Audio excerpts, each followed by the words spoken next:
Assalamualaikum warahmatullahi wabarakatuh. Teman-teman semua, mungkin sudah banyak yang membaca sebuah berita mengenai Board of Peace, di mana Indonesia bergabung di dalam organisasi tersebut, yang mana organisasi tersebut adalah buatan Donald Trump, Presiden Amerika Serikat. Teman-teman setuju dengan apa yang dilakukan Presiden Prabowo? Tulis di kolom komentar. Kalau teman-teman nggak setuju, kenapa teman-teman nggak setuju? Padahal ini kan organisasi perdamaian dunia katanya. Kenapa teman-teman nggak setuju? Oke, kita bahas. Kira-kira kita harus setuju atau kita itu harus menolak eh, bergabungnya Indonesia di dalam Board of Peace yang dibentuk oleh Donald Trump ini. Sebelum ke sana kita flashback terlebih dahulu. Kira-kira apa dan seperti apa sih Board of Peace ini? Jadi teman-teman, bagi yang belum tahu, Board of Peace ini adalah sebuah organisasi internasional yang dibentuk oleh Donald Trump. Dia mewakili dirinya sebagai individu, juga mewakili dirinya sebagai Presiden Amerika untuk membentuk Dewan Keamanan Internasional, yaitu adalah bentukannya dengan nama Board of Peace. Dengan isu utamanya itu adalah revitalisasi ataupun perdamaian di sektor daerah Gaza. Dan tidak menutup kemungkinan next ke depannya itu bisa berkembang ke negara-negara yang lain yang memang sedang berkonflik seperti itu. Jika kita berpikir instan, ya, kita akan melihat, wah, ini adalah sebuah organisasi yang mengusung perdamaian. Selaras dengan apa yang menjadi undang-undang, amanah undang-undang di negara kita untuk menjaga perdamaian dunia. Maka apa yang dilakukan oleh Bapak Presiden Prabowo, yaitu adalah bergabung dengan organisasi ini merupakan berpikir secara instan melihat klausul undang-undang, lalu dia berpikir bahwa ini satu tujuan dengan negara kita, lalu dia akhirnya memutuskan untuk bergabung dengan Board of Peace buatan Donald Trump ini.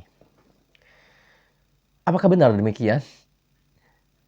Atau teman-teman ada pendapat yang lain? Boleh nanti teman-teman tulis di kolom komentar pendapatnya seperti apa. Tapi kalau pendapat saya seperti ini. Board of Peace ini merupakan bentukan Donald Trump. Donald Trump ini kita tahu track record-nya seperti apa. Teman-teman kan tahu ya, dari dulu Donald Trump ini merupakan negara yang paling dan ngotot untuk tidak sepakat atas kemerdekaan negara Palestina. Beberapa kali rapat di Dewan Keamanan PBB, misalnya di PBB itu rapat besar, negara-negara mayoritas di sana itu sudah sepakat terkait kemerdekaan Palestina. Tetapi negara mana yang paling tidak sepakat? Amerika. Bahkan Amerika seringkali menggunakan hak vetonya untuk menolak usulan-usulan dari negara-negara lain yang tergabung di dalam PBB. Sampai akhirnya negara-negara yang lain ya berteriak, semuanya punya satu suara yang sama. Akhirnya Donald Trump juga mengusulkan sebuah usulan, dan juga usulan ini diamini oleh Bapak Prabowo. Nggak tahu ya, kenapa ya, apa yang disampaikan oleh Donald Trump ini sama Pak Prabowo ini selalu diamini loh teman-teman. Entah seperti apa ya, mungkin teman-teman punya uh, analisa tertentu. Tetapi waktu itu Donald Trump itu memutuskan two-state solution. Two-state solution ini adalah uh, wilayah yang sudah diakuisisi oleh Israel diberikan untuk Israel, dan wilayah sisa dari Palestina itu untuk Palestina. Teman-teman sepakat seperti itu? Kalau saya nggak sepakat. Kenapa? Teman-teman punya rumah. Rumah teman-teman itu dinikmati, dihias dan sebagainya, dijaga. Suatu ketika ada penjahat datang, terus penjahat itu tiba-tiba merampas wilayah teman-teman, merampas sebagian rumah teman-teman, kamar depannya misalnya diambil alih, ruang tamunya diambil alih, gitu ya. Terus mungkin lantai satu diambil alih, teman-teman tinggal sisa sedikit saja di bagian belakang, terus teman-teman kan tidak mungkin diam saja. Tentu akan berontak. Siapa kamu tiba-tiba datang ke rumah saya, ngacak-ngacak rumah saya, ngatur-ngatur rumah saya? Pasti terjadi konflik di sana. Tiba-tiba datang Bapak RT misalnya. Hei, kalian lagi apa? Ah, ini nih, dia ngerebut wilayah saya. Lalu penjahatnya juga sama. Tapi tiba-tiba kata Pak RT-nya bilang gini, udah. Gak usah berantem, yang punya rumah ikhlaskan, yang jadi penjahat, yang sudah merampas, ya udah berikan aja nggak apa-apa. Daripada berantem kayak gini, mending damai. Cara damainya gimana? Cara damainya yang sudah diambil oleh penjahat ini, udah bagiannya diberikan. Nah, kamu yang punya rumah, ya udah tempati yang sekarang kamu tinggali. Teman-teman mau kayak gitu? Teman-teman rela? Rumah teman-teman itu diambil alih oleh penjahat? Tentu enggak. Dan inilah solusi dari two state solution pada saat itu. Kenapa? Amerika tidak mau dan Amerika ingin melegalisasi apa yang dilakukan oleh Israel untuk merebut wilayah Palestina agar Palestina ataupun orang-orang di sana tidak merebut kembali wilayah yang sudah dikuasai oleh Israel dengan cara two state solution. Penjajahan menjadi legal. Bayangin teman-teman, kalau datang ke Indonesia, ini kita berbicara Palestina, tapi kalau misalnya datang ke Indonesia, Israel datang ke Indonesia lalu membombardir ataupun mengambil sebagian wilayah Sumatera misalnya, diambil misalnya, daerah Sumatera diambil oleh Israel. Terus orang-orang Indonesia berontak dong. Pada saat berontak, terjadilah konflik peperangan di sana. Datang Amerika. Terus apa yang disampaikan oleh Amerika? Mohon maaf, tidak boleh terjadi konflik, tidak boleh terjadi peperangan, karena ini adalah isu internasional. Kita datang dengan damai, Indonesia silahkan bertahan dengan wilayahnya, dan Israel misalnya dengan wilayah Sumateranya. Misal seperti itu. Teman-teman mau seperti itu? Sumatera diambil alih oleh Israel? Dengan begitu saja? Dengan dalih perdamaian? Tentu saja tidak, teman-teman. Tetapi inilah trik bagaimana penjajahan gaya baru. Melegalisasi penjajahan dengan seolah-olah dalil perdamaian.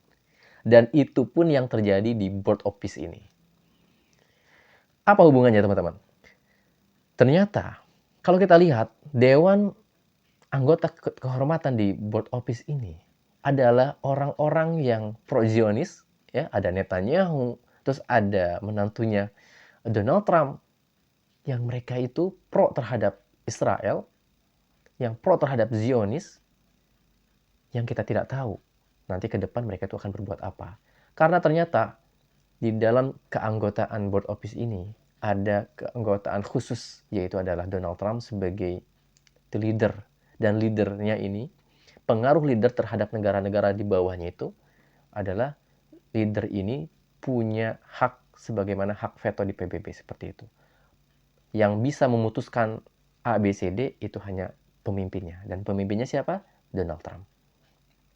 Bahkan negara-negara yang ingin masuk ke Board of Peace ini, mereka itu harus bayar, teman-teman. Jadi, orang-orang yang mau masuk bergabung di Board of Peace ini ternyata harus bayar, teman-teman. Berapa bayarnya? Kurang lebih sekitar 16,7 triliun rupiah. Untuk apa uangnya? Wallahu alam. Itu uang katanya untuk revitalisasi Gaza dan sebagainya gitu ya. Tapi kan kita nggak tahu ya. Orang yang mengelolanya saja adalah orang yang sangat benci sekali terhadap Palestina. Sedangkan kita akan memberikan sukarela uang itu kepada negara yang kita tahu bagaimana track recordnya. Dan teman-teman, kalaupun misalnya Board of Peace ini nanti berjalan sebagaimana yang disampaikan, yaitu adalah mengusung perdamaian, terus merevitalisasi bangunan-bangunan yang hancur di daerah konflik, misalnya seperti itu. Mereka membangun rumah-rumah yang ada di sana. Lalu pertanyaannya adalah, kalau Donald Trump dengan tunggangannya itu Board of Peace bisa masuk ke wilayah Palestina, lalu di sana membangun rumah-rumah, membangun fasilitas, apa bedanya dengan mereka itu sudah mencengkram kuat-kuat tanah Palestina? Tentu saja, tidak ada makan siang yang gratis di dalam sistem politik. Apa yang terlihat hari ini belum tentu sebenarnya seperti itu. Warna putih di atas kertas itu hanya akan terlihat putih bagi orang yang hanya melihat atasnya saja. Tetapi kalau kita balik, itu akan banyak sekali warna di bawahnya yang belum diketahui jika kita tidak berpikir mendalam terkait hal ini. Maka teman-teman semua, dengan adanya Board of Peace ini, dan bergabungnya Indonesia di sana, kekhawatiran saya sih ya, saya khawatir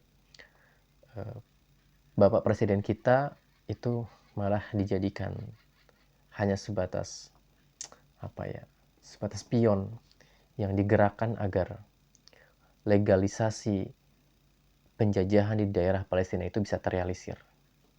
Israel yang sudah merebut wilayah Palestina dilegalkan, dijadikan wilayah yang paten milik Israel. Dan tanah Palestina yang sisanya sedikit ini diberikan hanya untuk Palestina dan tidak menutup kemungkinan satu ketika kalau orang-orang Palestina ingin merebut kembali wilayah yang direbut oleh Israel sekarang, maka akan dikatakan sebagai common enemy. Kenapa? Karena melanggar perdamaian. Padahal itu adalah tanah Palestina, tanah umat Islam. Dengan isu perdamaian ini seolah-olah ya memperlihatkan kedamaian, tetapi pada faktanya mereka ingin melegalisasi penjajahan atas dasar perdamaian. Teman-teman sepakat terhadap pilihan presiden kita untuk bergabung? Ataukah teman-teman tidak sepakat? Aku pengen tahu pendapat teman-teman, tulis jawabannya di kolom komentar.